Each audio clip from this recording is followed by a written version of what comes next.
Bonjour, il est 18h et vous rejoignez Écobilan, le journal qui vous retrace les conditions sanitaires et écologiques de ces dernières semaines. Aujourd'hui, bilan chargé pour la France, mais pas seulement. Les conséquences de la déforestation de Fontainebleau font des ravages. La France est en pleine crise écologique. Les manifestations sont faites partout en France, accusant la société Johnny John.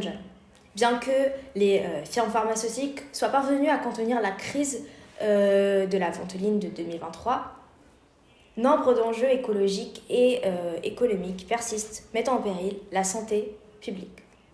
Un reportage poignant montrant le monde en feu. John Garfield et Jean-Pierre Bertrand. Après que la multinationale pharmaceutique Johnny John a mis son usine en France, les autres entreprises du pays l'ont tous imité. Désormais, l'intégrité nationale est sauvée. Toutes les usines sont en France, le chômage n'a jamais été aussi bas. Néanmoins, les contre-coups se font sentir. La pollution de l'air est terrible et les maladies respiratoires telles l'asthme se sont répandues partout dans le pays.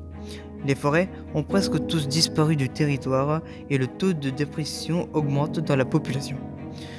Je vous fais un constat de médecin légiste. La France est malade. Nous sommes dans l'un des labos pharmaceutiques les plus populaires en matière de synthèse moléculaire. Ici, on duplique des molécules pour des prix exorbitants. Regardez, ces médicaments tous appartiennent à la compagnie John. C'est une entreprise française moyenne qui n'a pas pu se développer pour devenir...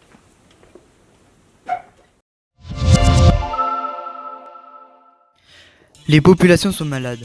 La pollution de l'air entraîne de plus en plus de maladies respiratoires. Parmi elles, l'asthme, qui fait des ravages particulièrement dans les PMA, où la crise de la ventoline se fait particulièrement sentir. En effet, la multinationale Johnny John Company Co. a fait faillite en prenant la décision de se consacrer entièrement aux maladies orphelines.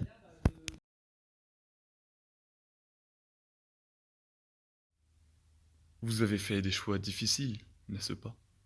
Vous ne vouliez que veiller à la santé, et vous voilà à devoir prendre en compte des considérations économiques, sociales et environnementales.